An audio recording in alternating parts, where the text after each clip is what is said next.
Hey guys, it's Dr. Mo. You get a walking video today. I was going to make a post about this, still post, and then I just decided that I was going to speak because I didn't feel like typing anything. So I get to thinking, I'm on a lot of forums and I read a lot of information about how people's experience with these GLP-1s for weight loss and for diabetes. I kind of look at all kinds of different stuff. And it's interesting because I still see us in a couple of different mentalities that I don't think serve us very well. One is we have to earn the right to take a medication. When you have a headache and you want to take some Tylenol, do you have to earn it? Well, no, my headache's really bad. Like, I really need some Tylenol. Or, like, you just take the Tylenol, right? There's not a whole lot of drama involved. So when we take this medication off label, right? Or these medications off label, I'm kind of speaking as a class here. We have the, well, you know, I have PCOS and I have insulin resistance, or I'm in menopause.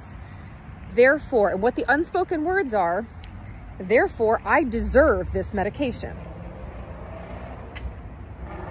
Or, you know, well, it's used off label for obesity, okay? Well, I'm using it off label for IBS for some patients as well. They don't deserve it any less. Like, there's not a deserving thing. You talk to your doctor. Hopefully you have a good relationship with your doctor. Talk to your doctor. Your doctor thinks you need the medication, or the medication would benefit you more than it would harm you, right? It's always a risk benefit. Any medication, or, you know, with the risk, any non-medication. So your doctor doesn't say, well, I think I deem you worthy of this medication. Well, if they do get a different doctor. But, you know, I'm not judging your worth. I'm judging whether or not I think you fit the profile of someone who could benefit from this medication, right? Like, you don't have to prove to me that you're fat enough or sick enough, or, you know, just, I don't know. I get a little frustrated, right?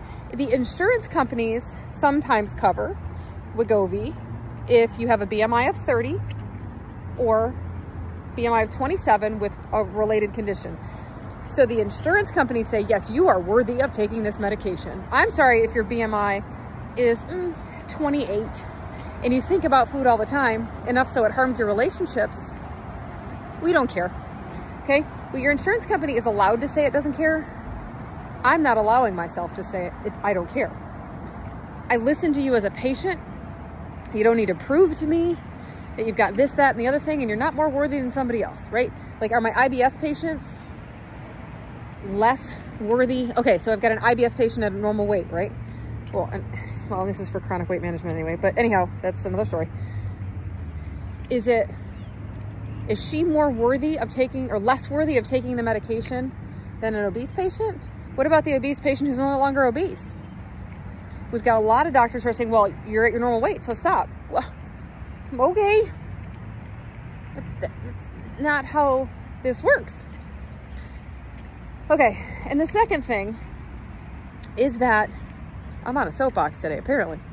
The second thing is that people think these medications are like fat burners. Well, I'm not losing weight, let's increase the dose. Sometimes people go up and they lose less weight. It's working differently with their body. I posted a video in our public Facebook group on this the other day.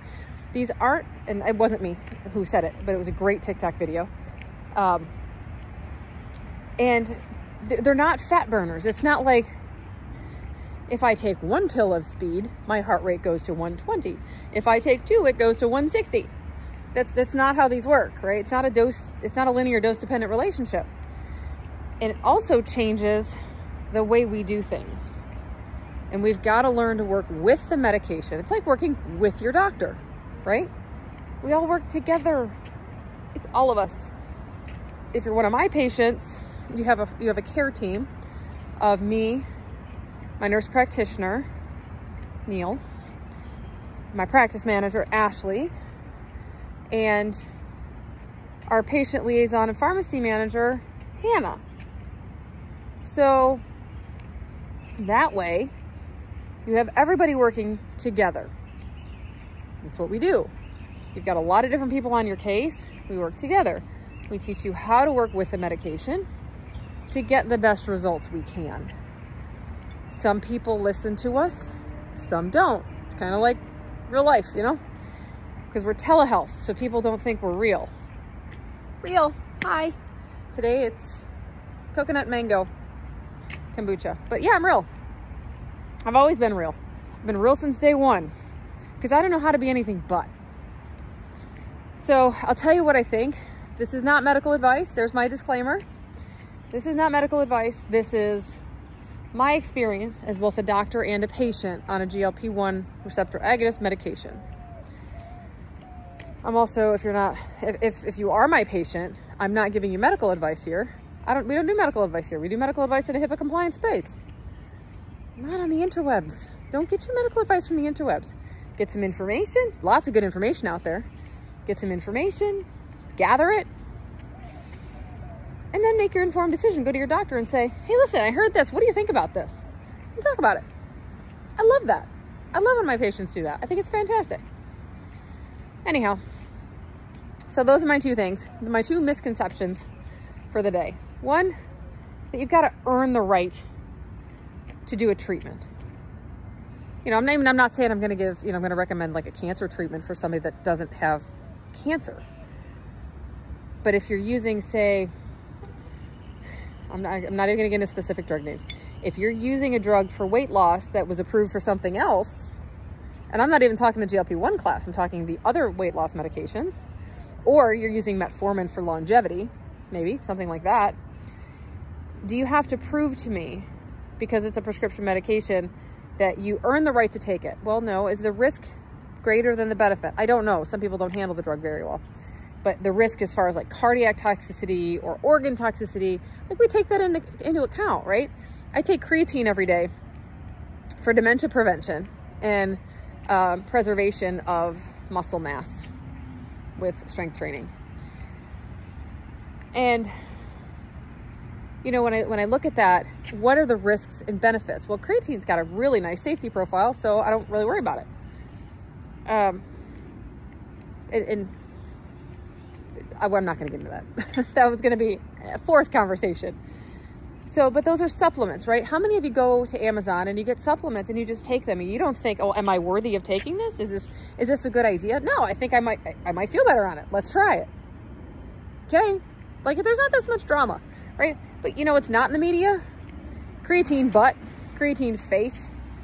It doesn't have the stigma. It doesn't have anything. Nobody cares. It's cheap and nobody cares. So when the media starts caring and people start forming opinions because all we do is intake media. I know I'm on media right now. I understand what you're saying. I'm using this because it's a nice platform to chat with people. But you don't have to be worthy. That's a lot of drama. You either have the symptoms or you don't. Do you have something that could be helped by Wegovy? Okay, let's try it. Let's see if it helps.